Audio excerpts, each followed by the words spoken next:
Legenda pesugihan Nyi Puspo Cempoko. Pesugihan langsung kaya dengan menikahi Nyai Puspo Cempoko. Baik, sebelum melanjut kisah mistisnya, bagi Anda yang belum subscribe, silahkan klik tombol subscribe dan nyalakan loncengnya, supaya tidak ketinggalan dengan kisah-kisah mistis selanjutnya yang akan kami update setiap harinya. Pengakuan pelaku pesugihan Nyai Puspo Cempoko, tanpa tumbal mitosnya dan syaratnya harus pria lajang, juga tidak boleh jika setelah si pelaku kaya raya. Ritual pesugihan Nyi Puspa Cempaka cukup terkenal di kalangan para supranatural di wilayah pantai utara Jawa. Mitos yang beredar, syarainya pesugihan Nyi Puspa Cempaka ini adalah pria yang masih lajang saja dan atau tidak memiliki istri. Jangan pernah tergoda pesugihan Nyai Puspa Cempaka. Walaupun disebut-sebut tanpa tumbal, namun akan ada konsekuensinya di kemudian hari atau efek sampingnya, karena si pelaku tidak boleh menikah seumur hidupnya. Ritual pesugihan Nyai Puspa Cempaka hampir sama dengan praktik pesugihan di Gunung Kekukus. Hanya dengan melakukan ritual syahwat sebagai ganti kekayaan di kemudian hari. Namun kalau di Gunung Kemukus harus berhubungan badan dengan lawan yang bukan muhrim. Kalau pesugihan Nyi Puspo Cempoko, langsung dengan siluman atau dedemitnya berhubungan badan mitosnya. Entah benar atau tidaknya, karena kisah ini masih simpang siur. Sudah tentu jika pesugihan Nyai Puspo Cempoko sangat menyimpang dari ajaran agama. Namun begitu banyak pendatang yang datang ke Rembang untuk melakukan pesugihan dan melakukan ritual pesugihan Nyai Puspo Cempoko. Dari cerita mitos pesugihan Nyai Puspa Cempaka disebut-sebut sudah dilakukan sejak zaman Kerajaan Mataram. Kalau menurut saya pribadi, ini berawal dari Mataram yang awal mulanya bernama Roro Juminten, ucap narasumber sebut saja Patarno. Patarno bukan nama sebenarnya. Terdapat 2 makam di area pusara Nyai Puspa Cempaka. Tidak jelas nisan mana yang bertuliskan Nyai Puspa Cempaka, namun ritual nyeleneh dilakukan di antara kedua makam tersebut. Ya benar, dengan tanda kutip. Untuk mewujudkan permintaan ke sini dan melakukan pesugihan itu ada di sebelah sana, kata Patarno sambil menunjuk area di tengah makam Nyai Puspa Cempaka. Hampir sama dengan pesugihan Gunung Kemukus, praktek pesugihan Nyai Puspa Cempaka mewajibkan pelaku untuk membawa sesajen dan ubu rampe sebagai syarat awal ritual. Seperti dupa, hio, cerutu, kopi pahit, kopi manis, kelapa muda, telur, daging kambing, pisang, buah-buahan 7 rupa, sirih gambir, tembakau daun dungkaung. Tahu gak daun dungkaung? Daun dungkaung itu daun pohon aren yang masih muda lalu dikeringkan, buat papir tembakau buludok. Udah coba belum udut buku dok? Aduh banget pokoknya anak zaman sekarang gak bakalan kuat bisa-bisa batuk. Mitos yang berkembang, pelaku pesugihan akan didatangi sosok Nyai Puspo Cempaka di dalam mimpi dan memberikan kekayaan instan. Tentunya dengan syarat kedua yang harus dipenuhi. Apa itu syaratnya?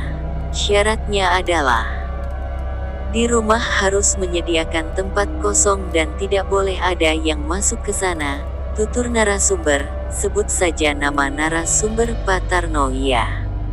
Tapi bukan Patarno tukang sulap, hehehehehehe, maaf bercanda, biar admin gak ngantuk, soalnya admin buat video ini malam sudah jam 1. Jadi gini, tidak semua orang dapat melakukan praktik pesugihan Nyai Puspa Cempaka.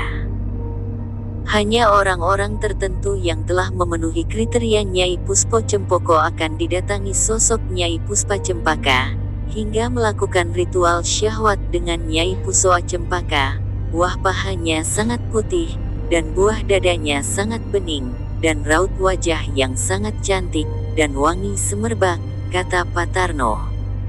Namun, syaratnya harus laki-laki yang masih lanjang dan belum menikah, tutur Patarno. Patarno sebagai narasumber yang bercerita. Iya, ritual ini tanpa tumbal, kata Patarno, tapi nggak tahu kalau jangka panjangnya, ujar Tarno. Hanya berhubungan badan saja. Dengan Nyi Puspa Cempaka, kita harus melayaninya sampai dia puas, sambung Patarno. Walaupun disebut-sebut tanpa tumbal, tidak ada yang mengetahui pengaruh jangka panjang dari pesugihan Nyi Puspa Cempaka ini, kata Patarko. Salah, maaf, bukan Patarko, Tarno ya, sebagai narasumber. Patarno yang tidak menyebutkan namanya mengungkap, jika ingin tetap mendapatkan kekayaan maka pelaku pesugihan harus melakukan syarat ketiga. Apa itu syarat ketiga? Kata Patarno, juru kunci tak memberitahunya, jadi ngeri ya. Jangan-jangan syarat ketiga nyawa.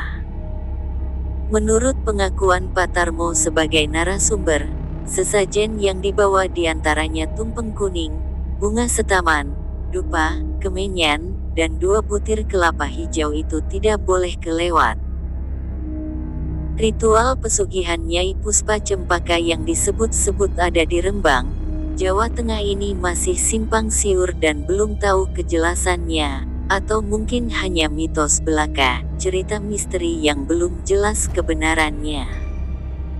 Dan walaupun benar juga, admin tidak menyarankan ya pemirsa.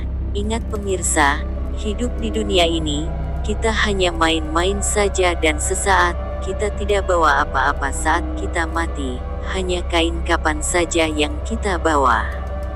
Memang tidak dipungkiri uang juga perlu, namun kita bisa cari uang yang halal, misal seperti juala. Dari kisah ini, tidak ada yang dapat menduga bagaimana nasib pelaku pesugihan ke depannya, dan pantangan pesugihan Nyai Puspa Cempaka ini pun tidak dijelaskan secara gamblang. Sama juru kunci, ujar Patarno, sambungnya. Jadi, janganlah tergoda untuk melakukan ritual pesugihan Nyai Puspa Cempaka. Selain harta yang didapat tidaklah halal, pelaku tidak boleh menikah seumur hidupnya sebagai ganti kekayaan. Apa kalian mau kaya, tapi kamu tidak boleh nikah atau kawin seumur hidupmu? Tentu tidak mau kan? Tapi kalau tidak kaya dengan wajah yang pas-pasan juga tidak ada yang mau. Cewek sekarang mandang harta. Kalau banyak harta, jelek juga jadi tampan, katanya. Memang itu realistis saja pemirsa, karena hidup butuh uang, namun kita harus cari dengan cara benar saja. Oke lah, pemirsa, daripada ceritanya jadi kemana-mana, nanti makin gak jelas ceritanya, dan admin pun ngantuk banget. Mau bikin kopi dulu. Oke. Terima kasih ya sudah menyimak kisahnya sampai akhir. Jangan lupa like, komen, dan share. Yang belum subscribe, subscribe. Nanti kalau gak subscribe, ketinggalan dengan cerita selanjutnya.